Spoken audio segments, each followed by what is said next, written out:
Man, you straight from the south side. Mike, man. I'm just so happy to be here right now. Real Rap Podcast. That fucking vibe. Anyway, ladies and gentlemen, boys and girls, kids of all ages, we're back. Real Rap Podcast episode. I'm gonna call it 56. New season 3. We have esteemed colleague, fellow comedian, national traveler, worked in the biz, like legitimately in the biz. Joe Kilgallon, if you wouldn't mind saying hi to all of our listening viewers. Hey, all listening viewers, how you doing? Happy to be here. Real Rap Podcast Studio. I am pumped. Comfy couches. Let's go. That's a media trained smile right there. You just turned it on immediately. I'm happy. It's I exciting. actually do, because we just been sitting here shooting the breeze. I actually do have a question, because you've written for like some named shows and whatnot, and circulated the biz. I produced, really. I was in MTV's Ridiculousness. I was a segment producer. You've been in that environment. Yes, legit, I have. Yeah. The big house, the big rooms, right? Yeah, I worked on the Warner Brothers lot too as a stand-in. I was just Tosh.0. I was just maybe a month ago. I was on a gig with A-lister, 2-time Emmy winner. I'll tell you after the show. Hunk of God, and I'm a legit fan of this guy's stuff. And it was like when the producer was like, "Hey, we got to drop in. It's gonna be so and so and such and such." I was like, "Oh, no kidding, for real? He's gonna be? It's exciting. I didn't even know he's been a movie guy for how long now? You do HBO shows. He's gonna do comedy." And he was a miserable prick. First and foremost, it was 9:48 p.m. He has the tallest Starbucks cup, and he was on that super strong coffee. You feel me, bro? Yeah, I hear you. I know who you're talking about now too. Now that you're saying it, you're talking about, and I've worked with him too, and have a story. There was a comic before he even got there. Like, watch out for this guy. He's a dirtbag. He is a straight up anus.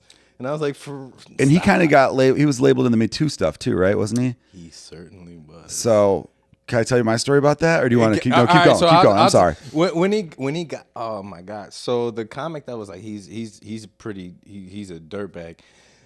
She's on stage when he comes in, right? And I go talk to him. Hey, how you doing? I'm Mike Knight. I'm the host for the evening. This, that, and the third. Blah, blah, blah. Am I bringing you up to anything? He was like, oh, you just, award-winning actor. He's been in this and that and da da da. I go up on stage. I give him the greatest intro of all. I tease the crowd, the whole nine. I bring the house down with this. I wish my sets were as good as this intro. These people are on fire. Nice. He gets on stage, right?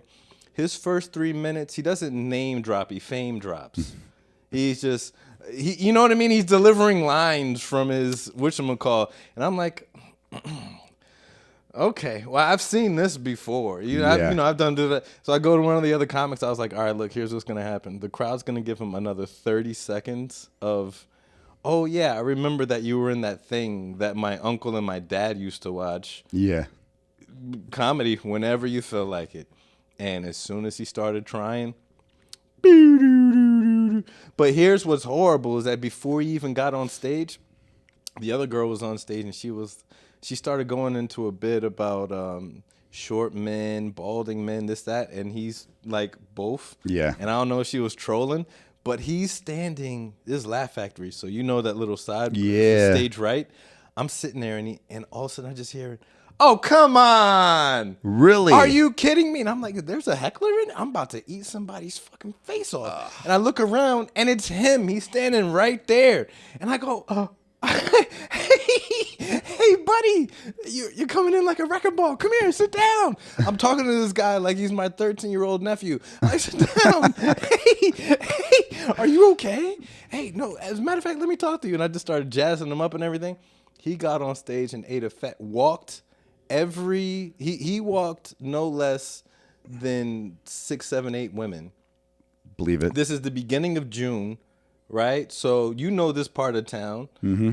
There's a lot of LGBTs in the crowd. He came in. He dropped the "they don't like it" F word Wow. no less than a half a dozen times, and 6 of the other times. Comedians are starting to bring back that word and the R word. You notice that? Austin comedy scene is really pushing for 1983 language. Yeah. I just think it's I remember every dude, especially comic, because in high school we say that word, but we don't say it towards those communities. We just say it towards each other That's a very because we're ignorant, right? And then I remember when I started out, I realized, okay, that's not a cool word to say, but I thought because I was 23 that I have a way to do it. Because I remember I was at a bar, like a 4 a.m. bar in Chicago after a bunch of shows, like a bunch of comedians, we all go out late as hell. And I said that word in the context of playing someone in a video game or something stupid, right? And an older comic, a veteran, was like, yeah, keep saying that word, see how far it gets you. And I was like, oh, no, I didn't mean it. Oh, shit, just I have a bad vocabulary. So, I got like on my heels.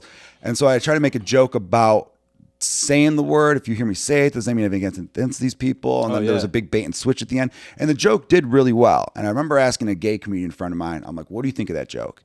Because I realized I'm not in that community. So what do I know? And then he was like, well, dude, I personally like it. I think it's hilarious. But you need to know there might be a gay man in the crowd who, as soon as he hears that word, he is not listening to your joke anymore. He's taken back to a time in his life where he's getting beaten up and being called that word. And so I was like, oh, fuck that. I don't want that. Because it's like I'm not even making, what grand point am I making anyway? So I remember dropping the bit immediately, and then some other comics who were wannabe edgelords, which I still don't know what it means. That word wasn't around then either. But anyway, it was just edgy dicks, I guess. I understand the feeling, but I don't. I'm too old. And they were just like, oh, why would you drop it? It got big laughs. And I'm like, and he's like, well, because of one person. So if one person doesn't like your joke, you drop. No, dude, it's part of a community thing. And also, I can't, as a comic, especially one that was that young into it, I'm like, I can't be so married to a joke that I'm afraid to give it up. Sure. You know what I mean? Especially if it's too hot. So I don't, we just did a gig together, and not that you're going to remember my set, but I have a bit right now that's talking about that comedians you should know? Yeah. Yeah. And I've learned, I've been working on this, working this bit out for a minute now. I've definitely learned, if I don't charm the shit out of the crowd up front, if I dare try and go into that bit, oh, forget about it. It's a wrap. Because even when I have charmed the crowd up and they're with me, it's a kind of bit where almost not the shock, but the oh, for real, bro, is like I'm gonna get half laughs and half groans, but that's what it's designed for, and that's only if they're on board with me. Because I took that same, I had fun at the CYSK, and then the next night I went out to the Comedy Plex with that same bit, different crowd, and they weren't completely bought into me up front. So by the time I started working that out, because I got to the part at the end. I started doing some bit about race or whatever, and they wasn't biting. They wasn't really biting on it, and I was like, "Oh, okay, you guys don't really like my my stuff on race. Oh, I guess I'll just do more." Yeah. And I just dove. I just went head first back into it. Like, all right, I've been here before. I'm not gonna beg you guys for forgiveness. We're going all the way now. Yeah, I have. I've done that a million times over too. Because you get to a point where you're like, "Oh, you fuckers don't find that funny?" Okay. All right. Well, then dig in. and back to my previous thing. It's like I'm not trying to make everyone in the crowd like me. That's impossible. No. But I don't want to have them leaving the crowd with a sense of they were attacked or targeted. Or whatever, I never want a crowd to feel like I was being unfair. Yeah. If I write down, my thing, I hope you walk away saying it's balanced. Might not be for you, but I'm being balanced with my argument. I'm pointing out the hypocrisy 360 degrees. Yeah. You know what I mean? I'm not pointing any fingers but also like what words, because we grew up in a different time. Totally. At the tail end of we're probably alive for some of the most amazing time in human history if you were born in the 80s, because you watched the internet, cell phones, social media, now AI. Like it took like 5,000 years to build the pyramids. Those people that was a dog shit life. Yes. You grew up for generations. Your dad, your uncle, your nieces, you guys just went to work. on these big ass triangles in the middle of a fucking desert. Yeah. It was hard. It was horrid. You go to the bar on the weekend, you get whipped, take these big rocks across the Euphrates or whatever the fuck, and that's just your life for as long as you could possibly imagine. And we're seeing all this extra change, but the language used to be, because you're right, saying, here's my thing. What are we not allowed to say in a country where they put you're allowed to say anything at the top of the heap, supposedly, right? Because and I'm sorry, I'm not trying to hog it. So I'll take it like this: Kendrick Lamar, right? Multi-platinum selling artist. He says the N-word all the time. Drake, he drops a nigga all the time. This, that, and the third. Now, somebody that would be offended by this word, that word, this word, if they're in their car listening to their favorite Kendrick Lamar song, are they censoring themselves when they get? Absolutely fucking not. It'd be weird if they did, to be honest. You telling me that when DMX did Woodstock in front of 10,000 people, all those fucking high ass white kids in the crowd were like, "Hey, just make sure you skip over that." I think DMX first verse, every bar started with niggas want to try what? Yeah, niggas want to lie. Then niggas want to why? Niggas want to die. You telling me all those white kids? Just me. I was in my car going, wanna die. Wanna ride. Wanna, like, I would censor myself. No, Sure. I'm kidding, of course. But like, that's a good point. And you do remember this too, because, you know, we're around the same age. There was a time that I remember black people even saying you could say it with the but not the ER. Then it went from, no, you can't say it at all. Because do you remember that briefly? It wasn't a long period of time. It was briefly. Or maybe they were just talking to Puerto Ricans. You are right. Here. Let me know what you think about this, right? Because what that makes me feel in my head, there's 330 million people in America, roughly, right? Yeah. So if you pull up your Instagram and you see somebody saying, white folks can say nigga with an A, not an ER, and it gets 3.3 million likes, that's 1% of America. But you look at it and you say 3.3 million. That's every fucking body. That's everybody on the planet agrees with this. That's just one person giving you. There is going to be an LGBT member that, Mike, you can say whatever you want around me. Oh, okay, cool. And then if I go to like their barbecue and there's a whole backyard full of their friends and people that live like them, and I decide to say it out loud, the rules are now suspect. Which you might have a black friend where he lets you say all the DMX songs to your heart's desire. But if you go over to his family reunion, good luck to you. Yeah, good point. Great point, actually. I don't think people think in terms of that. I mean, we live in a culture that doesn't understand that a million is way the fuck different than a billion. You know what I mean? I think the average person just thinks, I see people all the time, they go, oh, millionaires arguing with billionaires. And it's like, you act like those things are close. I have to tell myself, I have to tell myself what I'm seeing in my phone is the smallest fraction of the smallest percentage ever. And I can't tell, you know, I can't let myself think, oh, this is a represent. What was it? South Park had a great bit on that back in the day when the ratings came in or something. It was either South Park or it was Family Guy, and it was like one person complained and one person represents 1,000 people, which 1,000 people on our charts is 10,000 people, and if 10,000 people don't like it, that's everybody. It's like so dumb. It's probably South Park. I'm imagining, or Family Guy. Who knows? Maybe Family Guy because it got canceled a couple times. Where South Park always seemed to have a home on Comedy Central, even when it. If you're a cartoon, you could do whatever you want. Yeah, that is true. Me and you. That's why Bill Burr did F is for Family, because he thought I could get away with more as a cartoon. You know, yeah, because comics on stage, it's completely different. Like, that is a good point about. All right, you might have one gay friend who's cool with you saying something, but the rest of them might not be. Yeah, I don't think people, because it's like, oh no, my one black friend said I could say, you know. I've always heard that dopey white guy trying to explain himself. I just have never had a desire to really use that word in any kind of comedy. All right, look, capacity. what we're not going to do here is start with the lies. No, for real. Slander. Like in a comedy capacity. I don't have ever had a joke, because I write I don't sit down and write. In my brain, I just can't turn off. So I've created a really strong filter. I'll pat myself on the back for that and say that when a thought comes into my mind that I know could be a joke, it gets filtered real quickly. Now, if I'm driving in my car alone and like you were saying before, that DMX song comes on, I'll fucking rap along with it. Whose feelings am I hurting in that situation? Of course. That's kind of like the unhoused versus homeless thing. You'll see these people being like, don't call them homeless, call them unhoused. I'm like, I don't think they give a fuck. I think they just want really change in a home. You know what I mean? A roof right now. It's like everybody trying to buy lotto tickets to heaven. Pretty much. Yeah. It's like, who are you doing that for? Just in case somebody's up there watching, let me be nice in this exact moment for this exact thing.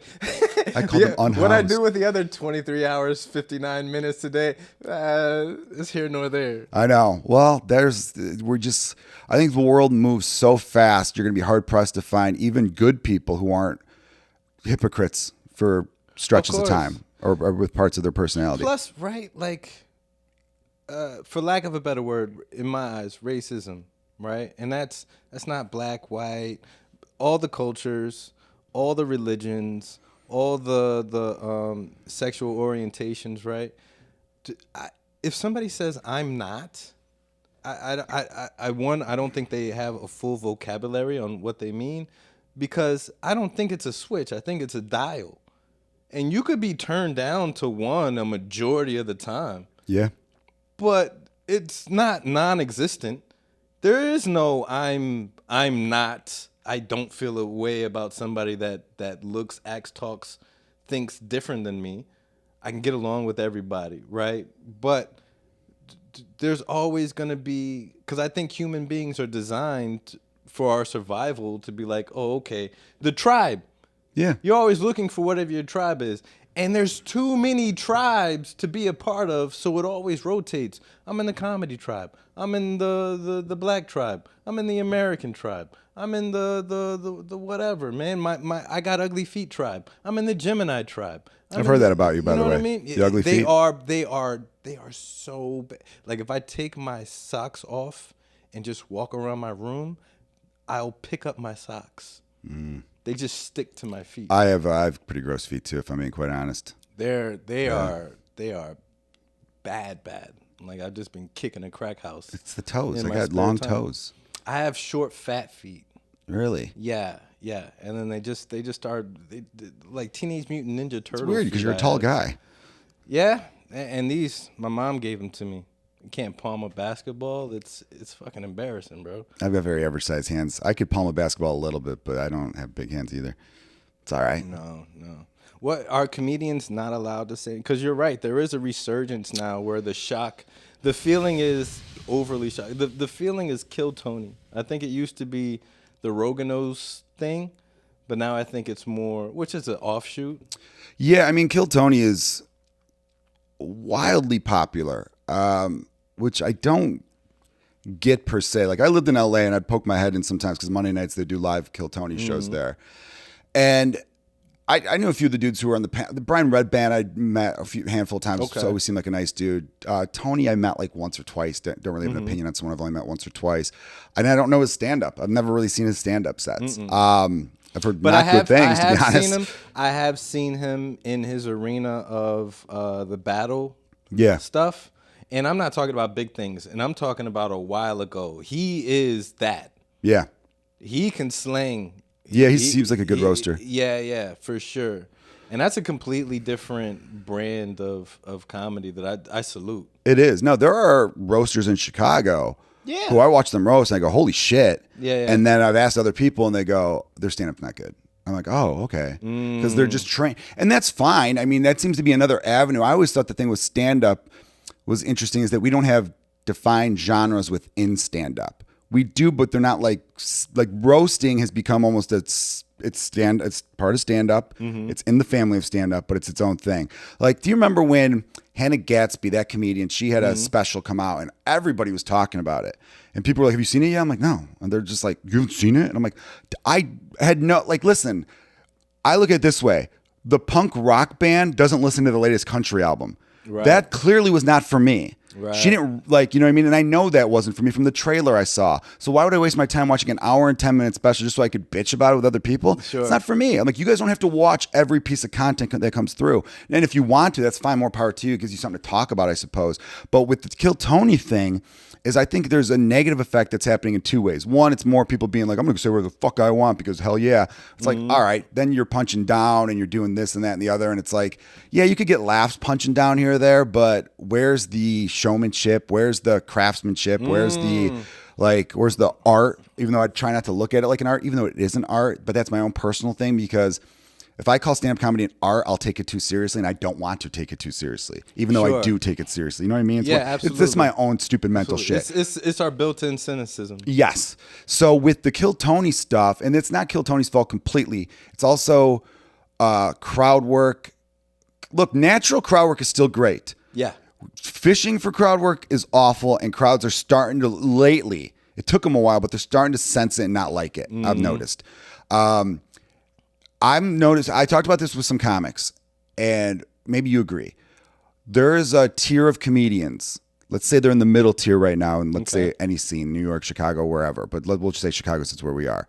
That are really funny, but they don't have that gear of, oh, this is a bad crowd. I'm going to flip them and make them a good crowd. They don't have that way to flow each joke into the next joke to make it feel like an act. You know what I mean? It's like, how's your act? You got to work on your act. That's when people say work on your act. They're not talking about working on a specific joke. They're talking about putting it all together. Presentation. Yes, putting it all together, opening strong, and then killing them, and then sustaining for a while. Because you can't just do 55 minutes of closer style material. Because then by the end they're going to be burnt out anyway. So there are ways to do it, right? Yeah. And I've noticed that group doesn't have that because someone was saying like, oh, they need to start being more this, and I go, they're not ready. Okay, and we'll be hurting them if we put them in those spots. I know they're 31 and they've been doing it for 6 years, but they've been training for a different thing. They're not training to do 25 minutes at the end of a Wednesday night bar show. They're training to have those quick 45-second clips because that's what, like, Kill Tony, it's like, give us your best 1 minute. 1 minute is not stand-up comedy. No. You know what I mean? You know what Kill Tony is, in my opinion? It's 2025 game shows. Yeah. It's The Price is Right. It's Hollywood Squares. They basically have ringside girls, you know? Yeah. It's just it's a single serving. You come, and then every now and then there's a winner, and then they get appointed this and that, and you start seeing them. You know, it's Jeopardy for the most part, and it's perfect for this microwave audience. That I'm not even going to blame it on the new generation because I'm one of them too. Yeah, I'm trained to the content to just swipe. I give you 3 seconds. I know. Max. And if you don't have my attention, you're out of here. Yeah. And I mean, a minute of comedy, and then listen to Kill Tony. Just use your awful setup to try and be funny, and just smash you for the next 7 minutes because that's the whole goal. And if you find somebody to shout out Peyton Rudy. I've told this story in green rooms. Where quick? Is it Rudy or Ruddy? Peyton Ruddy? I think you're right. It's probably Rudy. I've been calling him the wrong thing. In my eyes, he's Rudy because I think about the movie. Yeah. He looks like he was raised by like a black stepmother that just in said, Joliet, put Illinois. your heart in football. Yeah. You're right. He does. He does look the like opposite of every movie that's out there. Yeah. We were doing a gig at the Vixen. Him and Josh Ocean came in. They were at another gig, and I was hosting. And he came in, and I think the crowd was a little weird, but they were there to laugh or whatever, right? So Peyton goes up on stage, and he's full of piss and vinegar because he just came from, you know when you're in that rhythm, I already had a show, so I'm on borrowed time now. Yeah. You know, I'm already in rhythm. Yeah. So he gets on stage. This ties back into our conversation. Peyton gets on stage, starts talking to the audience, and doing some crowd work, and he drops the R word, right? I want to say if he was talking to a guy, do you have any kids? Something. The guy was like, yeah, and the guy was like, one of my kids has some kind of disability or whatever. He was like, oh, you got a retarded. Oh my God. Got a retarded kid. He said something to that effect, but it was in pocket. You know what I mean? Okay. He was being funny about it. And the crowd turned on him. And I'm in the back by the control booth watching this. Like, you know, when you see that start to happen to somebody, you're like, oh boy, what are you going to do with this one? And the crowd turned on him. And I don't know what was going on in Peyton's mind, but he turned on the crowd. He refused. He turned the flashlight off and just kept running into the cave with two machetes.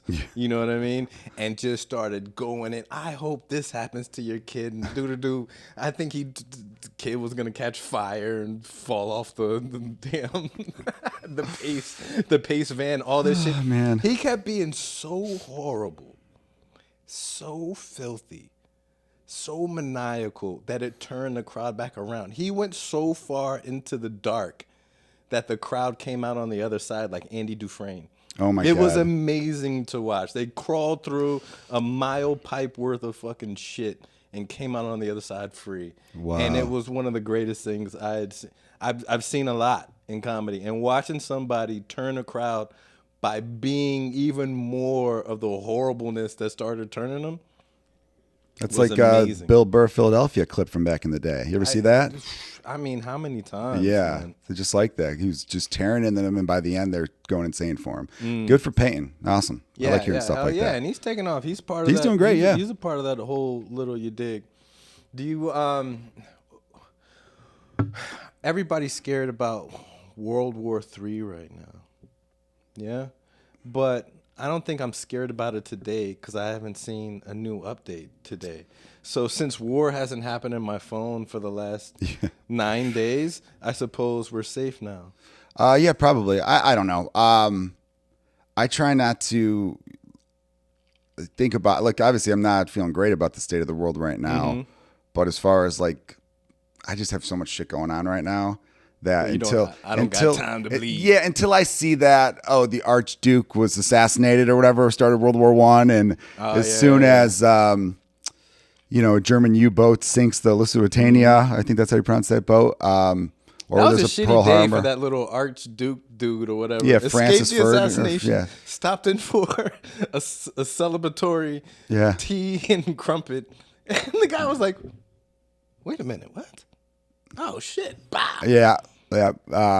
Started World War I. Until something more like that happens, then I'll get a little bit. Obviously, Iran and Israel shooting missiles back at each other, or Israel doing all the shit Israel's been doing. I'm just so like, dude, as sad as it is, like when there's a school shooting. Yeah. Oh, that sucks. And then you move on with your day. It's like that. You know, I mean, I know there's still some people out there who take it really hard, and as they should. We should all be taking it really hard, but we know the drill. A bunch of kids are going to get killed with a school shooting. All the signs are going to be there from the fucking lunatic who shot them. It's going to be from a weapon that people think should be off the streets, and then it's going to be thoughts and prayers, and nothing's going to happen. So with the Middle East firing stuff at each other, it's like, I'm trained to know that. You know, Russia, Ukraine's been going on forever, that it gets media coverage some days it's like, is that still going on? Like you were saying, you haven't heard anything in 9 days. What's happening? I'll be worried about World War III when we start invading Greenland like Trump wants. Like, you know, because then it's like, well, that's so fucking weird that Denmark's going to be like, well, we can't just chill over that. Then the UN's going to want to kick America out or put sanctions on us, which is going to tank our economy even more. Then our working class citizens who are struggling even more is going to put up a bigger fight. And the working class makes up a lot of the armed forces. So they're going to be at a fucking real conundrum going on over here. And you have a president who just says shit that's not even true. Like he'll be like, oh, the Marines I sent to LA are doing a great job. Meanwhile, they cut to a picture of the Marines in LA and they're all eating an In-N-Out burger. Like, we're just hanging out. No one told us to do shit. We got a free trip to LA out of this. I don't fucking know. Like, you know what I mean? It's just accepted that he's not going to tell the truth. I know, which is also dangerous. I have a question, not to get too heavy. Right, and it's something that I'm not working it out on stage, but it's adjacent to kind of the stuff that I'm working out on stage, which is I'm genuinely curious about. Right, you take Joe Kilgallon, outside of Scotty Kilgallon, there isn't a more Irish name in the entire world. Right. Well, my brother Sean Kilgallon's got me beat there, and I've got a sister named Colleen. But yeah. So, but in America, right? That's just white. Yeah. Irish or whatever, white, and Germans, Polish, Czechs, whatever. How are Jews still like there's white and then there's Jews? That's very That's not odd. Odd isn't the right word, but I'm like, wait a minute, because they have everything else that everybody else has going for them, but they're still like not. They're white adjacent. Jews are. Jews. Am I wrong on that? No, Jews are white adjacent. There's only 15 million of them in the world. They're like Puerto Ricans. That's such a small number. Wow. You know what they've done very well. This sounds. I know. Careful already, dude. Careful already. I know. No, I used to joke, and I love Jewish people. They sign all my paychecks. So it's already starting bad with they. Jewish people. And I do want to circle back to the whole Israel-Palestine thing if I could, because I really, I'm cool talking about it. It really annoys me that being anti-genocide means you're anti-Semitic. And I'm like, what the fuck? Like, how does that... I don't equate the two. I have Jewish friends all over Chicago and all over America. I don't know any personally in Israel. My Jewish friends here I get along with great for the most part. Maybe there's a couple of them I'm like, oh, he's a dick, but it has nothing to do with his Judaism that makes him a dick. Yeah. He's just a dick. He'd be a dick if he was Lutheran or whatever, you know? But with Jewish people, and I had a Jewish friend who told me this, you mentioned the word tribe earlier. They're very good about keeping it in the tribe. Sure. From their long history of being kicked out of different nations and I don't know the history of why they were getting kicked out of different nations, just because people were dicks about religion. If you're different, we don't like you because you're different. That's probably a good reason of it. They want milk on the table, get out of here. Yeah, you got a little arrogance, get out of here now. But Jewish people are good at, you're Jewish, you go to a Jewish doctor. You get a Jewish accountant. You get a Jewish this. So they kept that money in their community. And good timing a lot of bad timing, obviously, in their history. But if you ever read the book Outliers, it's a Malcolm Gladwell book. Yeah. He talks about how like timing is so much of everything. Yeah. Like there's not a coincidence why like the three biggest tech guys. Fucking NHL players all came from the same 3 blocks. Yeah, all that kind of stuff. In 2 years. Yeah, and they're all born in the same month. Right, all of that because they had the advantage in that book. It's great. I would suggest everyone read it. I love Malcolm Gladwell in general. I've read like 3 of his books. He's great. Tipping Point, Outliers. Tipping Point. I got halfway into and then I lost the damn book. So I got to borrow it or I can give you some good karma. Thanks, you dude. But yeah, great writer. So he makes a good point when it comes to New York, the finance and lawyers of New York, and why so many of them come from a Jewish background. Right. At that time, there was they were building. The New York City budget was building for what they were projecting the next populations to be. And because of the Depression, those population growth slowed tremendously. People weren't having as many kids because they're fucking broke, poor, right? And then flowing into World War II. So all the kids who went to New York public schools in like the 30s and 40s were going to some of the best public schools in the world because they were built with big budgets because they were anticipating 40 kids a classroom, but they were getting 19. So they all there was just this amazing development of people coming up in this one time period, and specifically in parts of Manhattan, Brooklyn, or wherever, and how many of them went on to be wildly successful and in new industries, essentially, whether it be real estate, banking, or law. Timing is everything. Yeah, because they think about when they talked about Bill Gates, Steve Jobs, and another guy who was all massive in the tech world. They were all born in the same year. Yeah. So they were the exact right age when the personal computer started to become a thing. So then they were at that age where they piqued their interest and they were able to fuck with it. That's and even not their a coincidence. Counterparts, it's interesting you say those names because you dig anywhere in history, you have Thomas Edison, but then his counterpart, Nikola Tesla, they happen to be, and you have Steve Jobs, but he's not Steve Jobs without Steve Wozniak. Yeah, Wozniak. You know what I mean? And then you have, what's his name? Goofy from Facebook. Mark Zuckerberg. There was a whole lot. There's a lot of people involved in that. That was a Tracy McGrady 9 points in 30 seconds fucking life that Facebook buddy had. Yeah. With the 2 twins he screwed over, his financier buddy he screwed over. He screwed over everyone who's close to him, it felt like. With the exception of Sean Parker, who was a fucking pedophile, basically. Screwed himself over. Yeah, he screwed himself over because he kept banging 16-year-olds and doing weird stuff, right? Oh, jeez, man. Yeah. What's going on? What's the sentiment in the air from your side with what's going on with Diddy? Has that made it? Has that made it to the other side? Is it a part of the? Is it a part of the Irish chitter chatter? Yeah, no, a lot of people are talking about it. I personally did not. I started to dig into it, and then life got in the way. It's filthy. It's gross, man. I stopped getting into. I know there weren't any children involved, children, Sure. but Justin Bieber was pretty fucking young when that stuff was going on. I don't like hearing bad stuff happening to kids. So as soon as I start to deep dive and I worry that the next sheet or the next piece of paper I turn over is going to be children, I back the fuck away. But he got away. He got acquitted. Is that what happened? I think they acquitted a lot of stuff, and he's got like I think it was like 5 counts, and only one of them really stuck.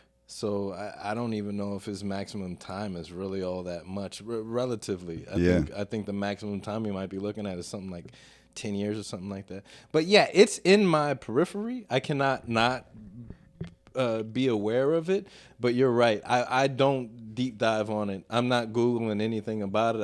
I don't want that. I don't want that dirt on my hands. No, obviously I care about people being, taken advantage of and assaulted and all those sorts of other stuff. Can I tell you my favorite thing about it, though, when the acquittal came out? I know there was a little hubbub because everybody is performative these days, but I'm so proud of my people and my culture for knowing enough to know that it wasn't OJ 2.0.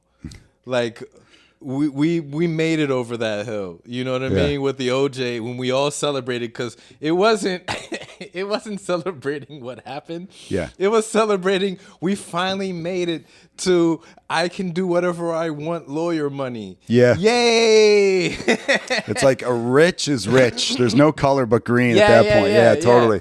Yeah, but in this one, it was like I heard like 2-3 people were outside the thing dousing themselves in baby oil or whatever. But outside of that, it was just like, oh, it's a bummer because it is a bummer, the stuff that he was doing. Yeah. I mean, and he was a dude that collaborated. I've thought about this. I was talking about this with comedians not that long ago about the Cosby Show, about how like there were so many actors on that who were living off those residuals. And then Cosby does this fucked up thing over a long period of time, a lot of fucked up things. And that show's now off of TV Land, off of Nickelodeon, off of all the stations that were rerunning it late at night. And now they're not, because remember the one dude who played the brother-in-law, Alvin, I think his name was in the show. He was caught working at a Trader Joe's. I hate that I said caught like it was like it's a bad thing to work at a grocery store. Yeah, so they were just like, look, the guy from Cosby Show is working at Trader Joe's now, and he just looks like, why are you taking my photo, dude? I'm bagging groceries. And people were like, well, because he was losing that residual money. So then I started thinking, man, Diddy is so collaborative. Where so many of his songs that get a lot of play. If they take his whole discography offline or offline and off of radio, there's a lot of people. It's like, motherfucker, like Mace is out there going, I needed that, dude. Ooh. Remember Mace? Who else is out there? Yeah, he's out now. He's got like a sports show with Cameron, so he's still around. Oh, cool. Yeah. Well, I remember hearing the Sting song that Diddy sampled that was really popular. Every breath you take. So when I hear that recently. Because I heard it recently, and I'm like, well, I know this is a Sting version. Because they're not playing Diddy on the radio anymore. And it was. But I remember for a while when you'd hear that beginning, you're like, is this the Diddy version or is this Sting? Hell yeah. Kind of like with that one song that's annoying everyone now. Who is it? Is it Meg the Stallion or? I don't know. One of them's doing a song that's like a sample of another song, and everyone thinks it's the other song. I do know back in the early 2000s, I was working construction in Omaha, Nebraska, and I was in a truck with three other guys, and they're all white dudes from the construction team, and they're listening to their radio station, and that was the first time I ever heard or found out that "Walk This Way" by Aerosmith had a version without Run DMC. Oh yeah. So I'm listening to "Sweet Home Alabama," all the other goofy shit that they're playing in the car on the way to wherever we were going, and then "Walk This Way" started coming on. I was like, oh, finally.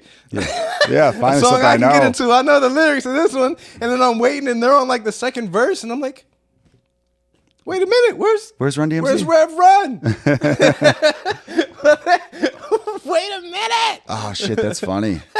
Fuck, man. And I it forgot never came, and I had to ask them. I was like, wait, Wait, they made a version without Run DMC? It was like, no, this was the original version. The Run DMC came after. Yeah. Blew my mind. That was the first like rock rap collaboration. On the spot, yeah. And Diddy did some stuff with that, right? Didn't he do a collaboration with? I think so. There was a while there. All About the Benjamins. I think there was a while there where the two sides were blending. Like rap was doing a little, like Ice-T started blending, this started blending. And then there was a lot of alternative music that had like hip hop-ish kind of beat. What, Limp Bizkit and Korn and shit like that.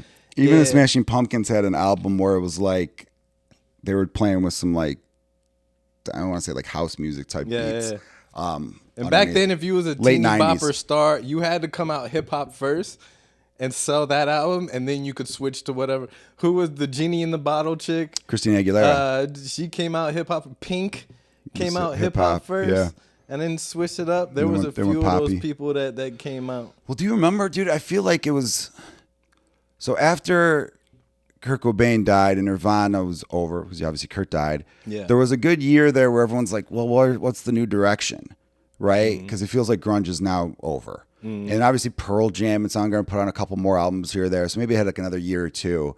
Then there was this wave where it was like right around 95, 96. Then it was like, all right, this is rap now. Like 95. Yeah. And then Tupac and Biggie died in 96. That was the golden era. And it was like, what the fuck, right? So then people were just like, where's this going? Then you started getting the boy band shit, Spice Girls. And then that's when like Korn and Limp Bizkit and all these rock rap collaborations started. And then rap was still doing great. But then I think they saw cross appeal because CDs were starting to fade because everyone was Napster. Because my buddy turned me on to this podcast, some Canadian music podcast, where he talks about why music was so great in the 90s for every genre. The guy was making a case where it's like for almost every genre of music, and this guy had enough cred where people weren't thinking he was being some old man. Sure. Because I don't think he was that old. He was like in his 30s. Where he was like, every genre, you could make a good case. I'm not saying it's for sure, but you could make a case that their best era was the 90s, whether it's rap, alternative rock, all this stuff. And it's because CDs had just came out and they were so cheap for record companies. CDs were the cost, and because they sold them for the same amount as vinyl. That transition was seamless. Like a vinyl record might have been $15. We're selling you the CD for $15. But the CD cost 3 pennies to make. The vinyl cost like $5 or $6 or something. Right. So the profit margins were so massive that they could just take everything, throw it against the wall, and see what stuck. Yeah. Right? And they were doing that. And they were giving the artists like 3 cents. Yeah. So there was no loss on their end. They're like, hey, they're doing well in this local scene. People seem to like them. They're bringing a crowd out. All right, sign them. 6 label deal, 6 record deal. We'll release it in the fall. If it hits, great. If it doesn't, whatever. That's where they were at. But because of that, it led to a lot of great music being found because the mainstream got bigger. Yeah. And then once people stopped buying CDs and everything started shifting to iPods and all that stuff, I think record labels were like, you know what would be smart, Jay-Z? If you and Linkin Park collaborated. Right. Or if if someone in this group collaborated. And that's when we started seeing like the whole rock rap crossover stuff. And then country music just came out and stole everything. Well, as far as mainstream, it feels like countries too. It's in a pop art kind of direction. But we're also living in a time, and we'll never be able to go back. There used to be a time before my time where it was Walter Cronkite. Everybody got their news, and they fashioned their opinion based on everybody watched this one thing, this one bit of information, and you're going to have a different opinion. I'm going to have a different opinion, but it's based on this one particular source. And now, as many people there are as many sources of information you can get from. And I'm going to feel just as emboldened by my opinion based on the source that I watch that you're never going to see, you never want to watch, you know what I mean? Yeah. And it's going to be so skewed to this angle that it's hard to believe people are, what rises to the top now has to be so high powered. You have to be Cat Williams on Shannon Sharp's couch going, let me tell you, Shannon, that and then I saw your favorite dad from 90s sitcom butt naked in Tyler Perry's house. That's what's gonna get. When Cat Williams went on Shannon Sharp show, I was playing pool with a 6-year-old Greek dude. Just me and him in this bar, and he leaned over. He said, "Hey, did you see that Cat Williams?" I don't even think he knew the name. It was like, "Hey, did you see that one comic on Shannon Sharp show?" I'm like, "What? That made it to you?" That thing was Seriously? insane. That thing went around the world several times. Everything. But back in the day, we was talking before we started shooting in Living Color.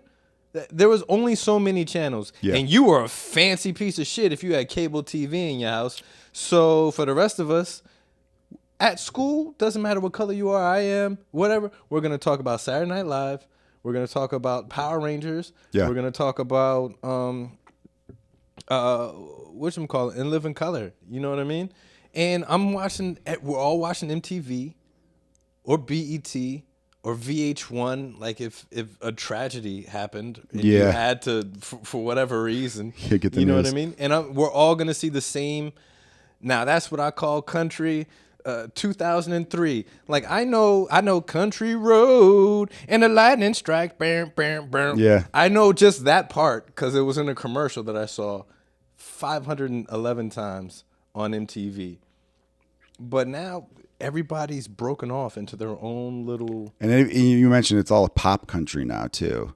It used to be country was like for working class. Yeah. It's not working class. I mean, you see the prices these tickets are going for and everything like that. It's far from it. And you have to have a lot of money and go out for these things. That's why they get so fucking drunk at these concerts.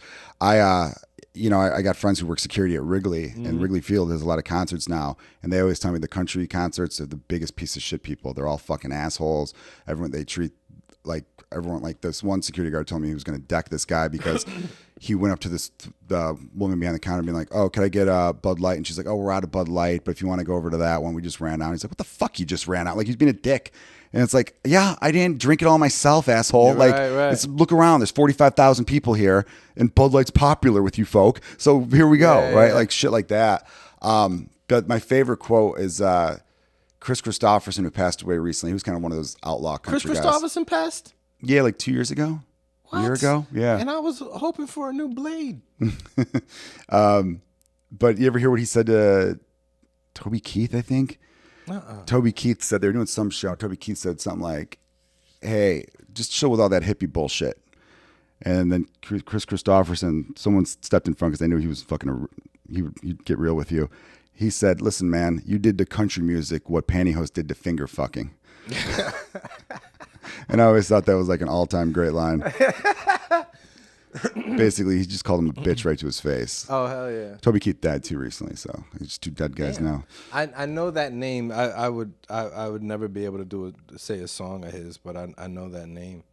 That stinks. Chris Christopherson was just one of them cool guys. He was Whistler in Blade, right? I believe. Yeah. He acted a little bit. I think he was Whistler in Blade. It was that they might be in the top 5 coolest old white dudes of all time. Is Chris Christopherson and who was Swayze's buddy in Roadhouse? Oh, that dude is fucking great because he's also in the Big Lebowski briefly. He's the narrator. It's in the just Big Lebowski. the voice, the style, the whole nine. He should be doing something Elliott. Sam Elliott. There we go. He's great. Yeah. Yeah. He might be in his early 200s. Yes. But if he's still around, he should be doing stuff.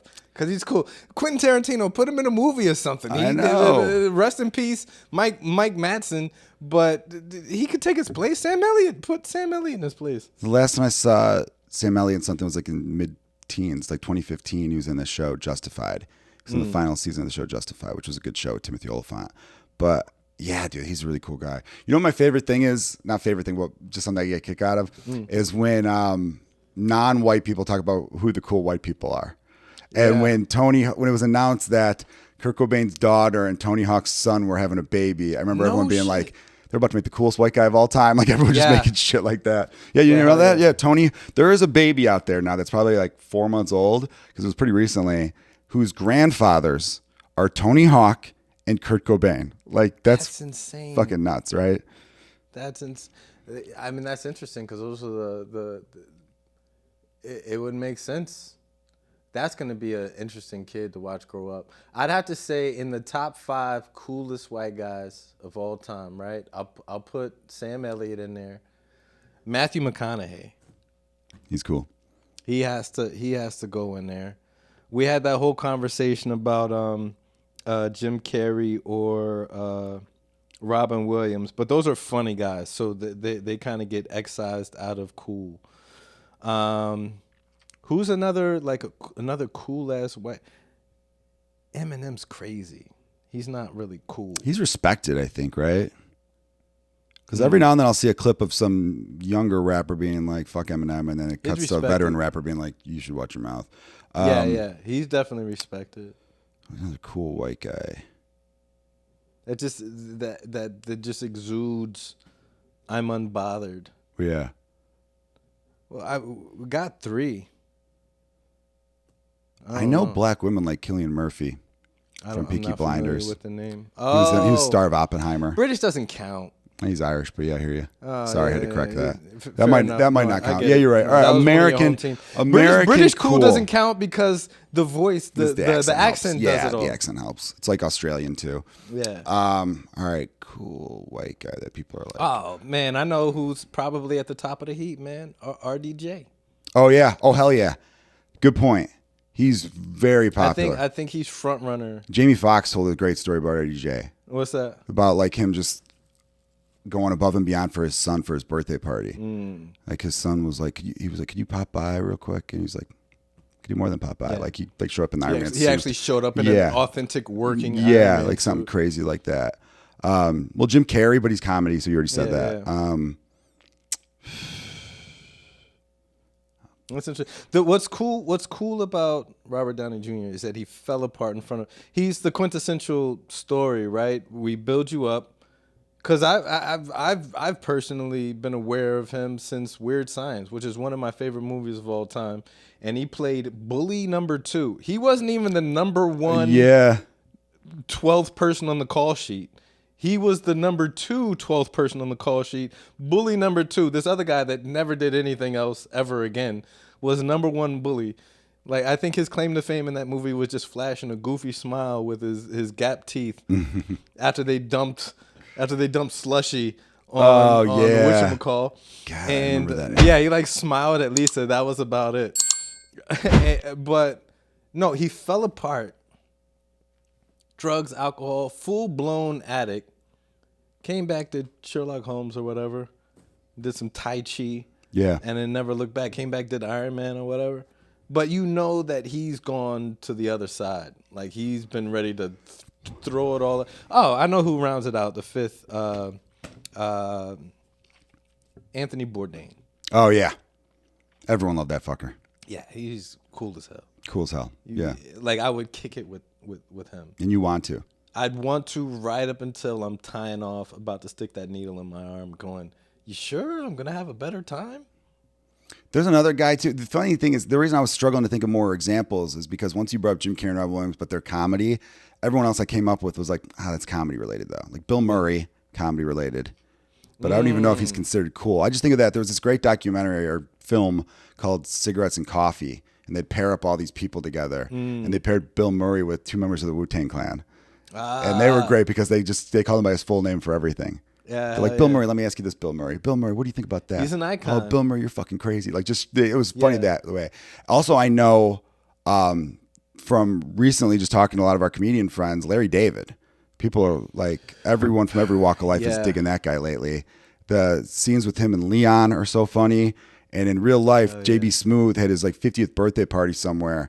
And Larry David gave a speech, and everyone was fucking dying laughing. So I think there's some cross appeal with him. I've seen that blooper where it's JB Smoove and Larry, and JB is like, ejaculate? Ejaculate? Yeah. Hold on, wait, you said ejaculate? I've seen that blooper. That was I so don't know funny. how many times, man. Now Larry David he's cool as hell. And he between him and Jerry, there was really no controversy. Jerry's gotten himself into trouble for saying some stuff like, oh, everyone's too woke or whatever, and it's killing comedy. Yeah. But Larry's always avoided saying stupid shit like that. How do you feel about wokeness in comedy? Because it is. I hate saying labels or because it automatically, when you go back to that tribal mentality, if I say woke, it's not like somebody's wearing that jersey, but they're going to be like, all right, these ideals and beliefs, no matter if the word's bastardized or whatever, I have these ideals and beliefs and da-da-da-da-da. And when you ask about it, I don't know. In my heart, I think comedy, right, we should be able to say anything. that great Patrice line, good jokes, bad jokes come from the same thing. You don't know until you actually say it. And I've definitely seen, it's not a trend, but I've definitely seen a growing population of comics now where maybe I'm the asshole. They'll get on stage and it feels like the jokes aren't really there. Maybe they're working on it, maybe they're new, but they're just kind of taking the bullet points from the news or what's popular / unpopular to say and saying, this is how I feel. And it's like, wait a minute, is this a TED Talk? Yeah. No, I've seen that. That's been growing for a while. I thought it was starting to dip post-pandemic, but it's starting to come back up again a little bit. Because it's funny you said TED Talk. There was one comedian who I've got no problem with personally, but I didn't like their comedy very much. And a friend of mine said, hey, did you see so-and-so's latest special?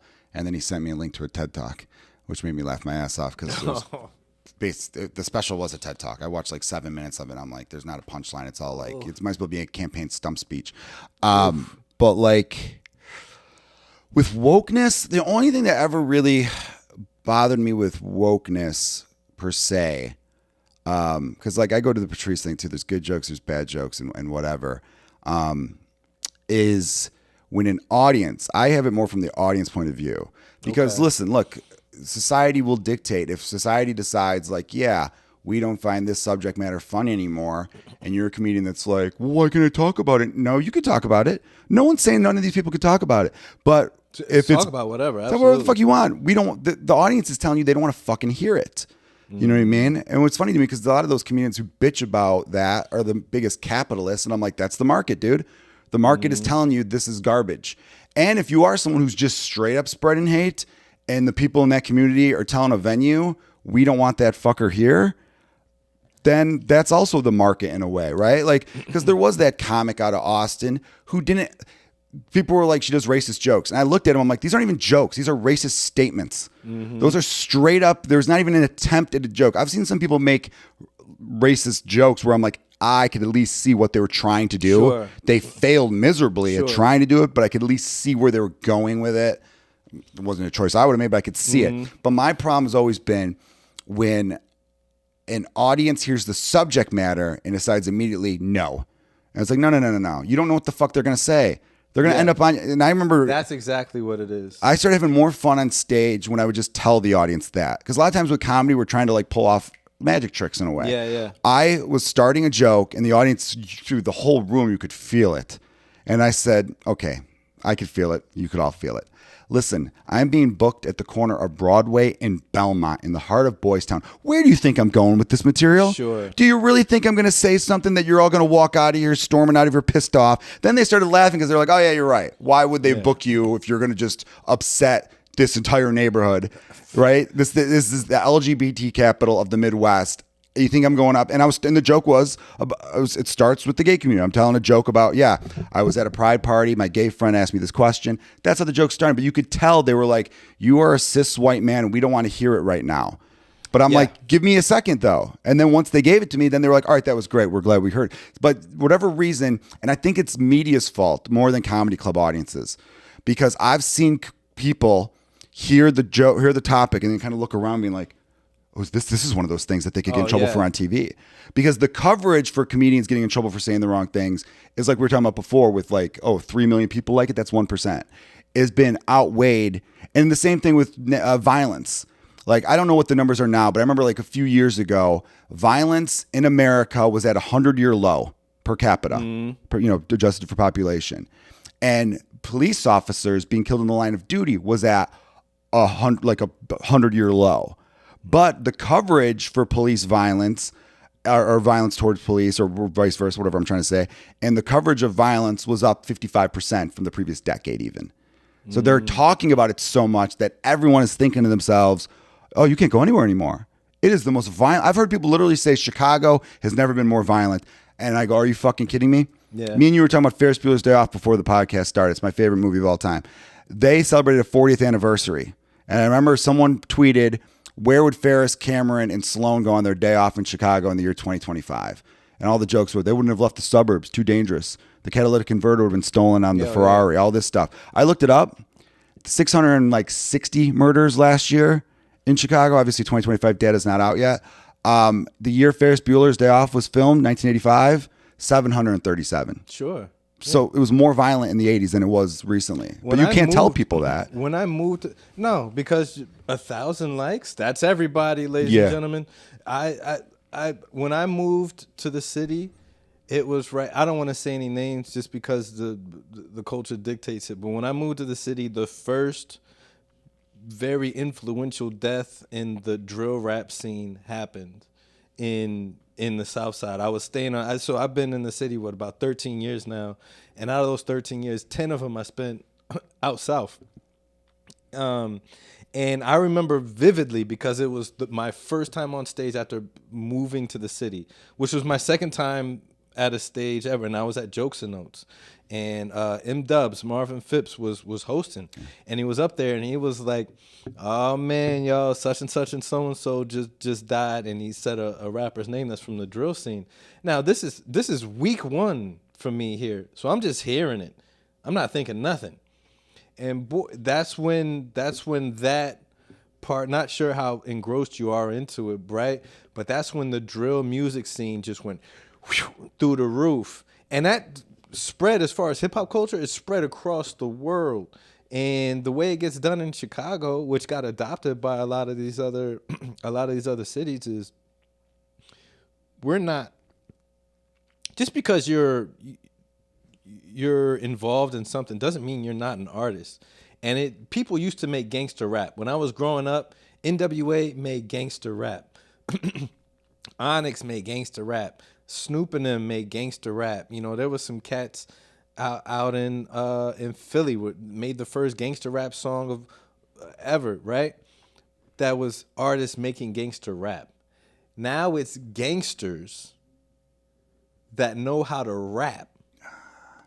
It's like, no, I'm a gangster. Yeah. But I know how to put these words together on a beat. And just like with any other artistry, a few of them are going to be really good. And that's going to catch on. But I'm a gangster. And it's easy to look at it, armchair quarterback, and be like, well, that's a high. This is Chicago. Yeah. If you touch down in this city and you're just visiting from Australia and you go downtown, what's the first thing that's going to get thrown in your face? You want to go on a boat tour? Or do you want to see what our greatest gangsters ever did in the entire... You want to hop on a bus and go see what Al Capone did? You advertise it. Outlaws are advertised. Robin Hood. These things are advertised. So it's... I don't even remember exactly what my point was. I'll tell you what kind of bugs me is the labels. I think that's when these days you put the expiration date on something when you give it a label. Mm-hmm. When you say woke, you're drawing a line in the sand. Once you hashtag it and say, all right, this is woke. Now you said, all right, I'm either with it or against it. There's no more nuance. There's no more, hey, I like these things and these aspects. I'm not really, sold on this part of it, but I do think this needs to happen and we need to work on this. It's like, wait, are you woke? What? That's corny. I don't want to. I'm in my 40s. Like I don't want to say that word. Then you're not woke. You're not black. It's like, Did you ever see the Seinfeld episode? It's funny because I'm gonna reference Kramer, Michael Richards, where he's doing the AIDS walk. It's like a big walk for AIDS, and this was in the 90s, so it's a big thing. Yeah. And he didn't want to wear the red ribbon. It's like, where's your red ribbon? He's like, I don't like wearing that stuff. And it's like, you don't support AIDS? He's like, hey, I'm on the walk, buddy. I'm doing the thing. I raised money for it. I just don't like wearing the ribbons because he just didn't like, going along with that kind of shit. Yeah. That wasn't his thing. And so they all get mad and like fight him. And then he finishes the race all messed up with a red ribbon on. Or no, the red ribbon wasn't on. And then he stumbled across, and then George and Jerry just look at him because they thought he was up all night partying. That's why they thought he couldn't finish the race. And then as George is about to walk away, he looks back and goes, hey, where's your AIDS ribbon? And Kramer's just like, and that's how the episode ends or whatever. But song playing. But yeah, it's a similar thing. It's like, I'm too old to be called woke. I'm just trying to have empathy towards different people. And I don't really I am a strong supporter of the underdog. I've always been in my life. Yeah. So that's how I view a lot of these, a lot of people who are being treated like shit by the masses and being used as a scapegoat for things, right? I mean, there was 10 transgender athletes in NCAA women's sports. That was so much where you had to vote against all these other things just to stop that one thing. Right. You know, and I don't know all the science behind it. Like, right. So I'm not even going to pretend like I know everything. I don't think it hurts per se. I know some people say no because then they go on estrogen for a couple of years and it kind of erases that event. I don't know. I don't know. But I know that there's a right way to treat people and a wrong way to treat people. And I know that the people who go against the trans community are cunts. And they go about it in a very cunty way. And so I can't be on your team regardless of anything if that's the way you treat people. I'm against anybody that's against the conversation. Yeah, have the conversation. Yeah, for sure. Yeah, like that's the one when you take that away and say, I am this from this group. Okay, well then, how did you? It's my decision. It's like, all right, bro, never fucking mind, you know. Well, yeah, and that's like I haven't seen. The thing is, like, you know, with the pronouns and people are just like, oh god, I got to learn a new thing. Everyone I've ever talked to who goes by, say they go by they, them, or whatever, when you mess up, they're cool about it. Sure. Everyone. Luck, and maybe it's just because I'm surrounded by cool people. It's only when you're being a dick. If you're being the Jordan Peterson, fuck that. I don't believe in your thing. I believe you just have a bad case of body dysmorphia. I'm not going to call you she, her when you were born, he, him. I'm just not going to do it. You're being a dick because it's just two fucking words. Right? And you're not even trying to have the conversation.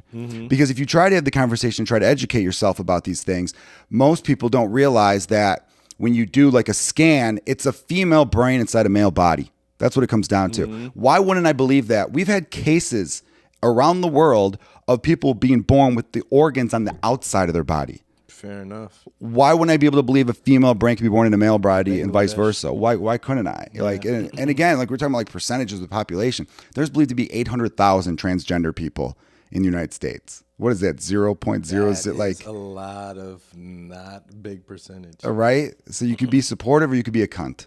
Be supportive is how I like to look at it. Yeah. On that, and they're not hurting anybody. I mean, you know, on that same vibe though too, it's also context. I am if I were to die on any hill, it will always be context. And at the end of the day, if me and you were sitting here off camera, right, and you started reciting your favorite line from any Quentin Tarantino movie, you might stumble across the N-word. And let's say you don't uncensor yourself. And you're like, hey, do you have a sign on your studio that says dead this storage or whatever? And I'll probably take it in stride. And we'll laugh and start talking about our whatchamacalls. And if we're out in public, we were talking about this at the beginning of the show. If we're out in public, you can't just assume, shame on you to put me in that position. If we were out in public around a bunch of your friends, my friends, our friends, and you just start popping off at the mouth, because now people will. You see it with audiences. We are privileged enough to see human beings in a group and how they react. We get a lot of information on the human psyche as groups in real time, right? Yeah. And I mean, we both, of course, have every letter and category, probably some new ones. From the LGBT, I have a ton of friends. Pick any one of them. And if it's just me, them in the green room, I could probably say just about anything that I want. Yeah. And they're having a great time with it too. In the context of being fun and funny, they're going to take it in stride. And they're saying shit back to you. And they're saying shit back. But if I go in front of their peer group, it's on me to respect them enough not to put them in that bind and go back to assuming that we have the same rapport and context of a one-on-one, you know? Yeah. And I think that's on all of it, but not to do my act. And I'm not going to.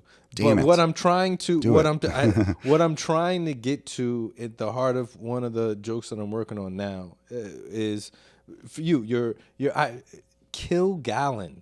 I mean, that's as alcoholic Irish a last name as you could possibly have, right? Yeah. Or Stawarski or whatever Polish blah blah blah last name. I don't have time. You're white. When we have time to sit down and talk about it, we can work through it. My mom had me do the Ancestry.com or whatever. I'm 1/3 Nigerian, 1/3 Cameroonian, and 1/3 Mariah Carey, right? You don't have time for all that. You just said, "Oh, I was at Mike Knight's house shooting the podcast." Who's Mike Knight? That one black guy. He was just at the. No, I'm gonna say Nigerian, Cameroonian. Now that you know, you have to, or else I'll be offended, right? And when it comes to, because I grew up when it was just gay. What's Mariah Carey, by the way? Exactly. No, I actually read she's black, Venezuelan, and Irish. Her mother's Irish. Fair enough.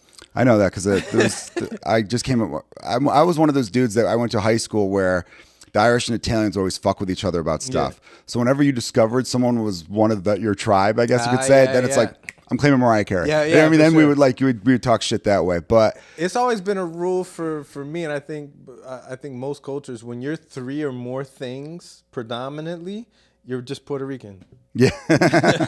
You're Puerto Rican, yeah. Well, because every Puerto Rican I know will say like, oh, we're a little French, a little of course Spain, a little, whatever was native to that island there, Aztecian. I don't know. Swim back to your country. We're citizens, actually. Yeah, I know. Yeah. Oh, yeah, we control that island, don't we? We're occupying force. I want Puerto Rico to rise up and claim its independence, man. I want Puerto Ricans to move. I want Puerto Ricans to move to Greenland. Yeah. Like Braveheart. Just no tan at all. If we can't fight them out, breed them out. I think the Puerto Ricans could take the Greenlandians. That's another thing too. Greenland has like 4 fucking people there. It's like we got to take it over. Right after he said that, I saw a picture. Aren't they like Inuits? They look like Puerto Ricans. They do. Cold. They kind of do. They look chilly Puerto Ricans. Chilly Puerto Ricans in Iceland. Hey, we'll take it over. Someone was doing a Trump impression once. I don't think Trump actually said this, but it was in a Trump impression. And he called Canadians snow Mexicans. Which I thought was pretty damn funny. I'm like, I wish Trump actually did say that. I think it was Larry. Who was the dude that used to have Penthouse or Hustler? What was it? Larry Flint. Yeah. I think when they were doing the trial for Larry Flint, one of the judges said, I don't know how to describe porn, but you know it when you see it. Yeah. I don't know how to describe a racist term, but snow Mexicans is branding 101. Totally. I wouldn't say that. I wouldn't say that in Pilsen out loud. No, it's just such a fucking ridiculous thing to say too, because it's like it's so specific to geography. It's like Mexico, they share a border. It snows. Like I just fucking simple but ridiculous. I definitely know during the mini wars over there, sand niggas was a term. So I think it's a play off of that. Like it's just it probably was sand. Yeah, you're right. There's a rhythm to it. But dude, if I could go back to what you said about context, you were talking about real life context, which is very true. Like I remember thinking about the first episode of It's Always Sunny in Philadelphia. They meet this guy who says he was like a bar promoter, and he was telling stories about different bars and dance clubs and venues. He said, and then he was a black guy, so he said we had N-words hanging from rafters. That's how many people were there. And then they're out to lunch the next day, the 3 dudes, and they're like, should we hire him? I think we should. And he goes, yeah, man. I mean, he said he could get N-words hanging from rafters. And the waitress hears him say that. And he's like, no, I was quoting a black friend. It was like a whole misunderstanding. Yeah. So that's like real life context. And you talked about it like, being in the green room. But then if the person's friend, I don't want to recap everything you just said. Sure. My problem with context nowadays is the internet has taken context out of comedy in so many ways. Because the average person who will go just type in negative comments on a stand-up comedian's video, they are watching that clip at 9:30 in the morning on a Monday at the shitty job they hate, drinking their shit coffee, hating their life. All of a sudden they realize, oh my God, it's only 9:30, I gotta be here till 5. Fuck, I'm gonna kill some time. They're scrolling Instagram. They see some, the fuck? I'm one of those things. Like that comic was like, I'm short and bald. He couldn't shut the fuck up. He had to interject, right? Yeah. That shows you a lot about his character. And these people are then commenting where it's like, no, dumbass, this was recorded on a Friday night at 10 o'clock. You hear the people laughing. There's alcohol. You're judging a comic 45 seconds of a comedian, like 1% of their fucking act. Sure. And you're turning that into like your shit, right? You're projecting your own insecurities back on that board. And then there's no winning for you as a comedian. Even though we all have this thing inside us that when we get criticized, we want to go, well, that's not what it was. Yeah. That's not what this fucking joke's about. You're taking you're changing the context. And that is very infuriating as someone, because we put ourselves out there as comedians. We are in a vulnerable setting. It is just us. We are by ourselves. But there's no band. The only thing keeping me from being a piece of shit commenter on any myriad of, I'm a comic, but that doesn't keep me from being a piece of shit and writing hateful remarks under whatever post. The only thing that keeps me doing it is I'm not doing it. I don't have. I'm never gonna Yelp. I'm gonna give you 5 stars no matter what you did in my Uber. Me too. You could have farted with the windows up. Doesn't matter. And I'm always giving a good tip. I'm just gonna give you a tip, and because I'm a guy, peanut butter and jelly. I don't care. I don't have time. Otherwise, I have that same trick. They were selling National Enquirer for years before the internet. Bad news. Printed lies. Travels twice as fast, twice as far. It's how we live. That's our whole. I've never delivered good news on stage. It is a twist on shitty news. Yeah. I am being the only difference between me, you, and a shitty commenter on a YouTube video is we're not typing it. We're saying it into a microphone in front of the strangers. And we have to be clever enough that hopefully they laugh. Otherwise, we're doing this. We're perpetuating at our best. We're perpetuating shitty outlooks on life. Louis C.K. talks about blasting his daughter in the face with his knuckles and how worthless his wife's painting was if she couldn't paint $1 to help. And he sold millions. Yeah. I know. It's fucking insane. You're right. Because one time I responded to something, but I've never done hateful comments. That's not true. Hold on. The only times I've ever done hateful comments on the internet is during Michael Jordan, LeBron James debates. I've had to comment on a few people. Of course. You're a fucking idiot. Don't talk about basketball ever again. But those are such low stakes things. By the way, before we move, please remember your spot. What is your side in that? I know it because of my context clues, but I have to hear you say it out loud. Michael Jordan is the greatest basketball player of all time. Okay. Can you give a succinct, quick reason why? Because you're absolutely right. And anybody watching this that thinks LeBron is better go suck an egg. Yeah. But why?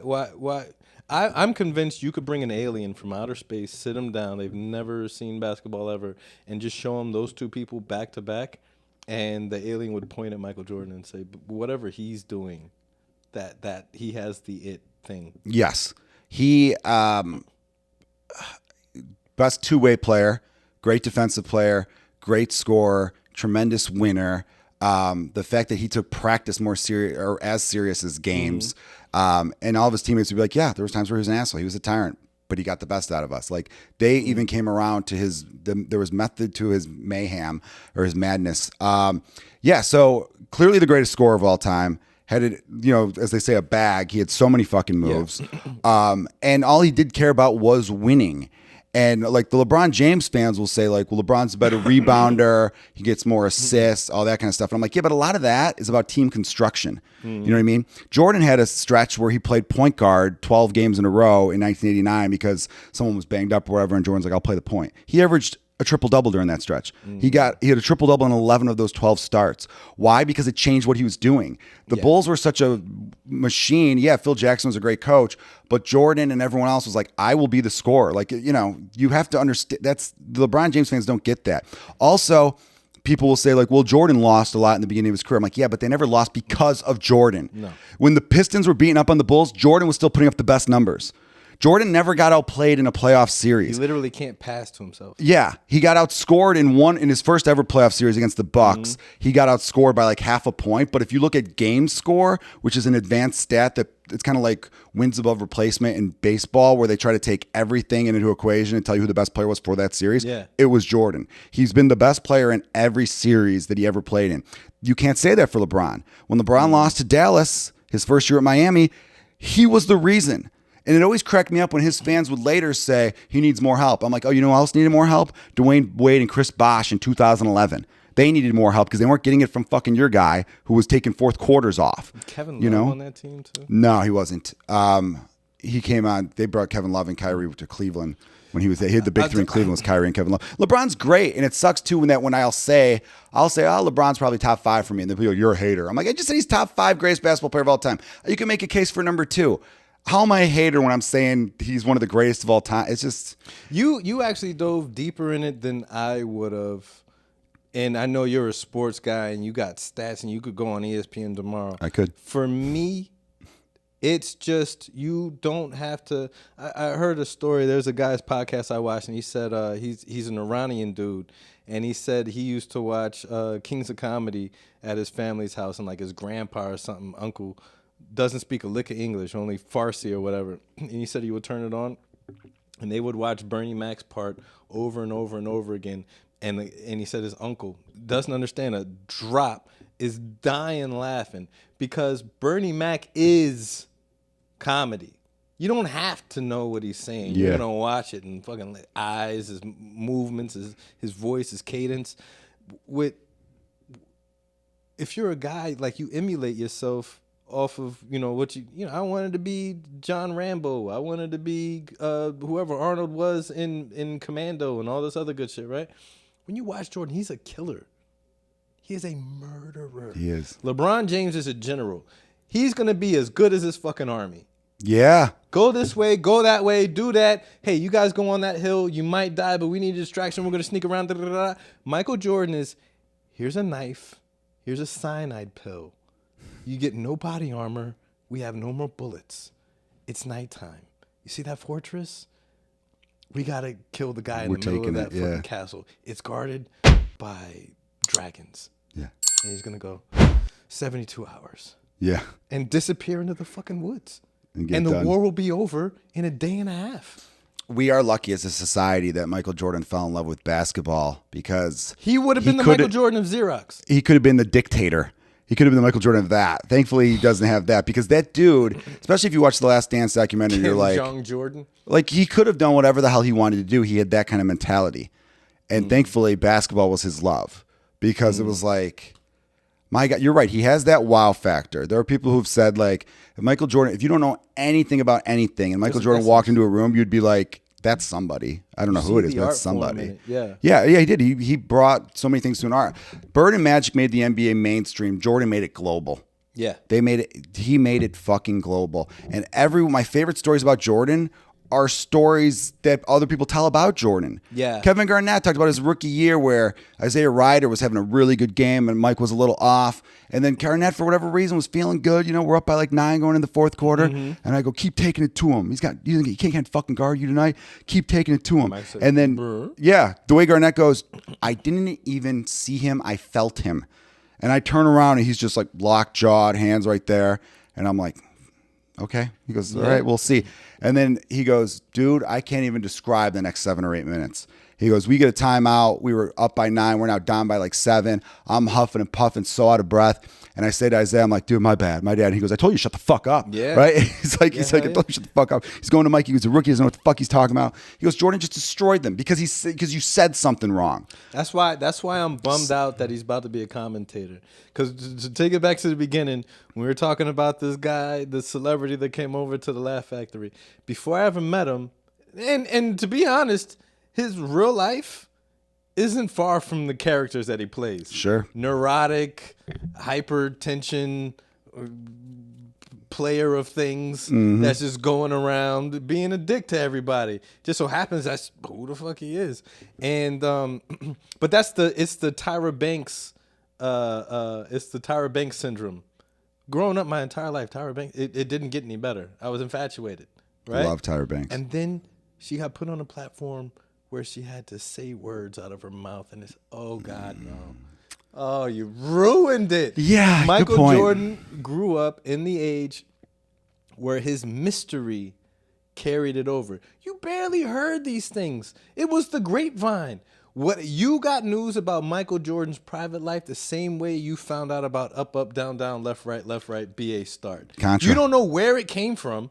It's just one day you had this information at your disposal, and how did we learn the goddamn fatalities or Mortal Kombat 1? Yeah. Just there's no internet. You're right. There's no internet. One day I had the information. Yeah. And one day I heard that, Michael Jordan pushed Horace Grant out the way and socked Steve Kerr in his eyeball. Yeah. You just hear about it. And now he's about to be a commentator. And blow all that mystery out. He's gonna open his mouth, and he is a dick. He's a douche. He's a degenerate gambler. These are all alleged Michael Jordan. I'm saying potentially, if we ever happen to work with each other, I love you, please Mike. listen to the context. I love you, Mike, with all my heart and soul. I was wearing your jersey earlier today, but I don't want to hear him talk because now you're blowing it away. You're gonna show me who you really are and the myth. You don't get to be a myth anymore. No star, nobody is a myth anymore. We're equalized.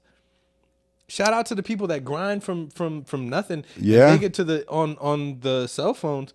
But shout out to the superstars that are like, oh yeah, I can cross over into comedy or content creating and do. And it's like, oh no. You're really good at having a rubber personality or being a vessel for words on the thing or recording or this and that music. Like if you're a celebrity that doesn't have to be on social media because you already hit it big before social media, unless your career is going down and you want to seem more human or personable, why would you get on it? Kurt Cobain would be a great episode on a podcast.